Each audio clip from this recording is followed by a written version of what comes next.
विकास के निर्देशांक, जिसे हम आर्थिक विकास भी कह सकते हैं, आर्थिक विकास के निर्देशांक। आप आगे यहाँ पे आर्थिक शब्द जोड़ सकते हैं, आर्थिक विकास के निर्देशांक। देश में आर्थिक विकास हुआ है या नहीं, अगर हुआ है तो कितनी तेजी से हुआ है, देश में आर्थिक विकास का स्तर कितना है, यह जानने और उसको मापने के लिए कुछ तत्वों को ध्यान में रखना पड़ता है। ऐसे तत्वों या बातों को आर्थिक विकास के निर्देशांक, मापदंड या कक्षा के रूप में जाना जाता है। आर्थिक विकास के कुछ निर्देशांक निम्नलिखित है। प्रथम, राष्ट्र आय की वृद्धि दर। दूसरा, प्रति व्यक्ति आय की वृद्धि दर। तीसरा, जीवन की भौतिक गुणवत्ता का आंक। चौथा, मानव विकास का आंक।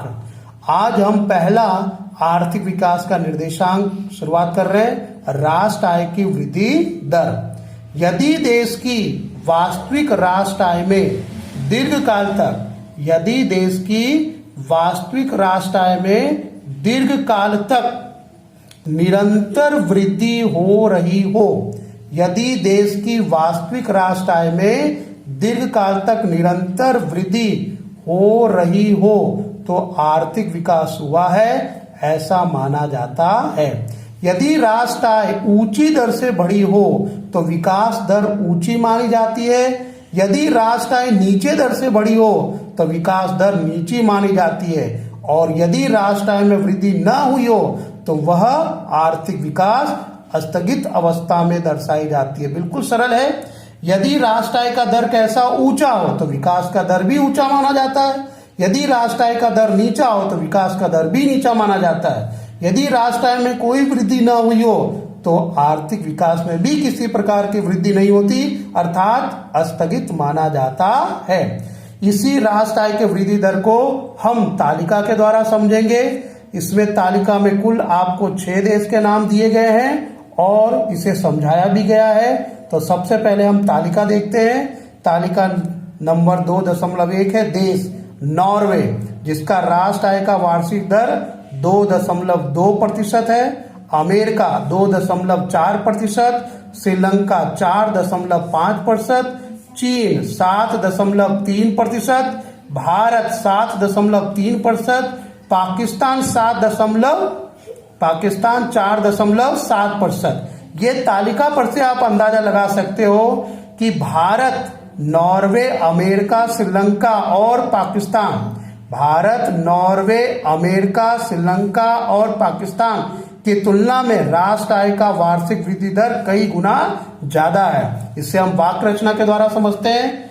नॉर्वे, अमेरिका, श्रीलंका, पाकिस्तान की तुलना में भारत की राष्ट्र आय की वार्षिक वृद्धि दर ऊंची है, जिससे ये कहा जा सकता है कि भारत की आर्थिक वृद्धि दर भी इन देशों की तुलना में ऊंची है। आज भारत विश्व में तेजी से विकास करने वाले अर्थतंत्रों में गिना जाता है। अब इसकी कुछ मर्यादाएं देखेंगे। पहली मर्यादा हम देख रहे हैं, जिसका नाम है राष्ट्र आय की सही गणना में मुश्किली।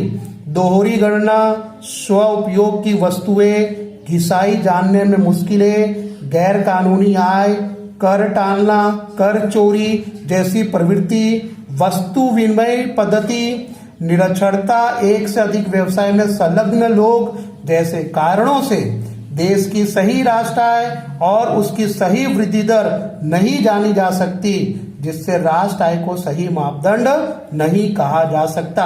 ये सारे शब्द जो दिए आगे पीछे भी होगा लिखते समय तो गलती नहीं मानी जाएगी।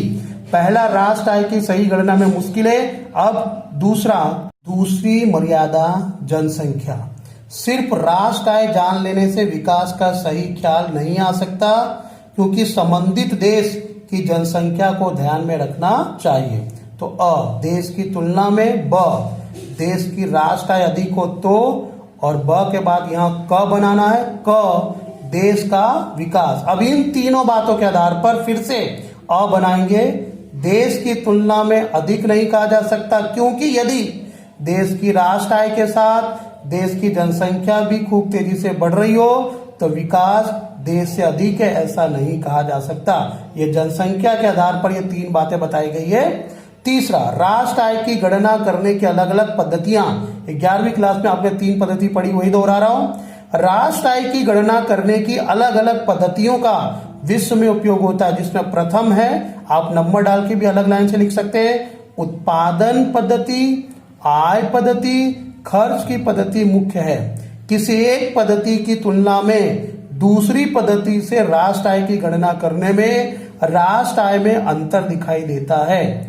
सभी देश अलग अलग पद्धतियों से राष्ट्र आय की गणना करते हैं, जिससे राष्ट्र आय की अंतरराष्ट्रीय तुलना करने का कार्य मुश्किल होता है। तो ये हमने आर्थिक विकास निर्देशांक का प्रथम निर्देशांक पढ़ा, राष्ट्रीय आय का वृद्धि दर।